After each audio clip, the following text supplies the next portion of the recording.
ಅನುದಾನ ಸಮರ್ಪಕವಾಗಿ ಉಪಯೋಗಿಸಿಕೊಂಡು ಜೊತೆಗೆ ಸರ್ಕಾರದಿಂದ ಕೊಡ್ತಕ್ಕಂಥ ಅನುದಾನಗಳು ಕೂಡ ಬೇರೆ ರೀತಿಯ ಅನುದಾನವನ್ನು ಬಳಕೆ ಮಾಡಿಕೊಂಡು ಎಷ್ಟು ಸಾಧ್ಯ ಅಷ್ಟೆಲ್ಲ ಕೆಲಸಗಳನ್ನ ಈ ಭಾಗದಲ್ಲಿ ಮಾಡಬೇಕು ಅನ್ನೋದೊಂದು ಇಚ್ಛೆ ಇಟ್ಕೊಂಡಿದ್ರಿ. ಮುಂದಿನ ದಿನಗಳಲ್ಲಿ ಈಗಾಗಲೇ ನೀವು ಎಲ್ಲ ಈ ದೇವಸ್ಥಾನಕ್ಕೆ 5 ಲಕ್ಷ ರೂಪಾಯಿ ಇದ್ದೆ ನಾವು ಚೇರು ಬಿಲ್ಡಿಂಗ್ ಕಟ್ಟಬೇಕು ಹೊರಗಡೆ ನಿಲ್ಲಿಸ್ತೀವಿ ಅಂತ ಹೇಳೋದಕ್ಕೆ ಇದಕ್ಕೆಲ್ಲ ಕೊಟ್ಟೆ. 5 ಲಕ್ಷದ 10 ಲಕ್ಷದ ನಾನು ಹೇಳಕ್ಕೆ ಹೋಗಲ್ಲ, ಯಾವತ್ತೂ ಹೇಳಿಲ್ಲ, ಹೇಳೋದು ಇಲ್ಲ. ಆಗಿದೆ, ನಿಮಗೆ ಗೊತ್ತಿದೆ. ಮನಸ್ಸಿಗೆ ಒಪ್ಪಿದ್ರೆ ಸಾಕು, ಸೇವಾ ಹೋಲಿಸ್ಬೇಕು, ದೇವರ ಒಪ್ಪಿದ್ರೆ ಸಾಕು.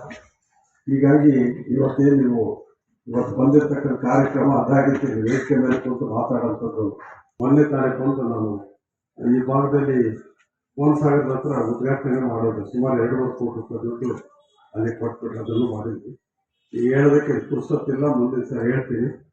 ಬಂದಾಗ ಮಾತಾಡೋದು ದೊಡ್ಡ ಮಾತುಗಳು ಮಾತಾಡ್ತಾರೆ. ಯಾರು ಬೇಕಾದ್ರೂ ಕೂಡ ಯಾರನ್ನ ಬೇಕಾದ್ರೂ ಕೂಡ ನಮ್ಮ ಕಾರ್ಯಕರ್ತನ ಟೀಕೆ ಮಾಡೋಂಥ ಕೆಲಸ ಮಾಡ್ತಾರೆ. ಅವ್ರು ಬರ್ಲಿ, ಗೋಪಾಲ್ ಕೃಷ್ಣ ನಾನು ಕೂಡ ಬರ್ತೀನಿ. ಬೇಕಾದ್ರೆ ಅವ್ರು ಏನು ಬೇಕಾದ್ರೆ ಅಲ್ಲೊಂದು ವೇದಿಕೆ ಸಜ್ಜು ಮಾಡ್ಲಿ. ಅದೇನು ಬಂದು ಮಾಡಿದನಪ್ಪ, ಏನ್ ಕಡ್ದಾಕಿದನ, ಏನು ಯಾವ ಸೀಮೆ ನಾಯಕ ಅಂತೇಳಿ ಅವ್ರು ಬಹಿರಂಗ ಪಡಿಸ್ಲಿಲ್ಲ. ಯಾರು ಬೇಡ ಅಂತಾರೆ. ಈ ರೀತಿ ಕೇವಲ ಏನು ಕಾಂಗ್ರೆಸ್ ಗಾಲಿಯಲ್ಲಿ ಗೆದ್ದು ಗೆದ್ದಿರೋಕೊಂಡು ಅವ್ರು MLA ಆಗಿದ್ದಾರೆ. ಗ್ಯಾರಂಟಿ ಮೂಲಕ MLA ಆಗಿದ್ದಾನ.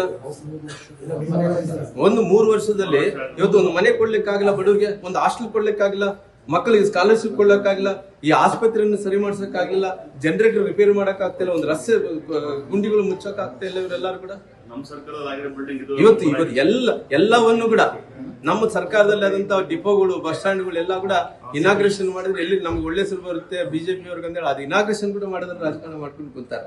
ಆತ ಬರ್ಲಿ ಆತ. ಯಾಕಂದ್ರೆ ಇವತ್ತು ಅನ್ಕೊಂಡಿರ್ಬೋದು ನಾನು ಗೆದ್ದಿದ್ದೀನಿ, ನನ್ನ ಮನೆ ಹತ್ರ ಎಲ್ಲರೂ ಕೂಡ ಬಾನಿಸುಗಳು ಇಲ್ದಿರೋ ಸ್ಲೀವ್ಸ್ ತರ ನನ್ನ ಹತ್ರ ಬರಬೇಕು, ನನ್ನ ಮಾತೆ ನಡಿಬೇಕಂತೇಳಿ ಅಂದ್ಕೊಂಡಿದ್ದಾನ. ಅದು ಬಹಳ ದಿನ ನಡೆಯಲ್ಲ. ಈ 3 ವರ್ಷಗಳಾದ್ಮೇಲೆ ತರ ಹಣೆ ಬರ ಏನಂತ ಹೇಳಿ ಕಾಂಗ್ರೆಸ್ ಗೊತ್ತಾಗುತ್ತೆ.